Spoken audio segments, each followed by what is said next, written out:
High, তোমরা সবাই কেমন আছো? দেখো, আজকে আমি আবার এসে গেছি ইলিশ মাছের দুটো রেসিপি নিয়ে। ঝোল আর ভাপা সিম্পল ওয়েতে তোমাদের দেখিয়ে দেবো। কড়াইতে জল বসিয়ে দিয়ে দিয়েছি, আর ওদিকে ইলিশ মাছ নুন হলুদ মাখানো অল্প করে, আর পোস্ত, সাদা সর্ষে, কাঁচা লঙ্কা নুন দিয়ে বাটা একসাথে মিশিয়ে দিলাম। কাঁচা লঙ্কা দিয়ে দিলাম, আর সামান্য হলুদ দিয়ে দিলাম, আর সর্ষের তেল দিয়ে দিয়েছি। দিয়ে মাখিয়ে নিয়ে জলের উপর বসিয়ে দিয়েছি। ওটা 10 মিনিট মতো হবে, টোটাল 5 মিনিট হবে। তারপর আমরা একটু উল্টে দেবো মাছগুলোকে, দিয়ে আরও 5 মিনিট হবে, যেহেতু অল্প মাছ 10 মিনিটে এটা হয়ে যাবে। এটা হোক, ততক্ষণে আমি তোমাদের ঝোল দেখিয়ে দিই, সিম্পল ওয়েতে ঝোল।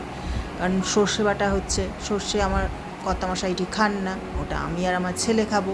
এবার কর্তামশাইয়ের জন্য হবে ঝোল, সিম্পল ঝোল।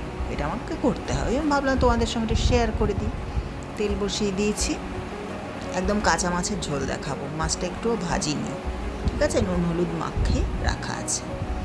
এবার তেল বসিয়ে দিয়েছি, তেলের মধ্যে কী দেবো, একটুখানি কাঁচা লঙ্কা দেবো, আর একটু কালো জিরে দেবো, আর কোনো মশলা দেবো না, শুধু নুন হলুদ আর একটু কাশ্মীরি লঙ্কার গুঁড়ো কালারের জন্য। তো দেখো, কাঁচা লঙ্কাটা দিয়ে দিলাম, দিয়ে এবার কালো জিরে একটু দিয়ে দেবো। ওদিকে তো মাছটা ভাপা হচ্ছে, কালো জিরে একটু দিয়ে দিলাম, দিয়ে এবার জল দিয়ে দেবো, একদম জল। আর একটা তোমাদের টিপস দিয়ে দিই, জলের মধ্যে হলুদ দিলে হলুদের কালারটা খুব ভালো আসে। তোমরা এমনি সময় তরকারি যদি করো, তো কষানোর সময় একটু দিলে, কিন্তু ঝোল যখন দেবে তরকারিতে বা মাছের ঝোলে, ঝোলের মধ্যে সামান্য একটু হলুদ দিয়ে দেবে, দিলে কী হবে, কালারটা খুব ভালো আসবে, হলুদের কালারটা।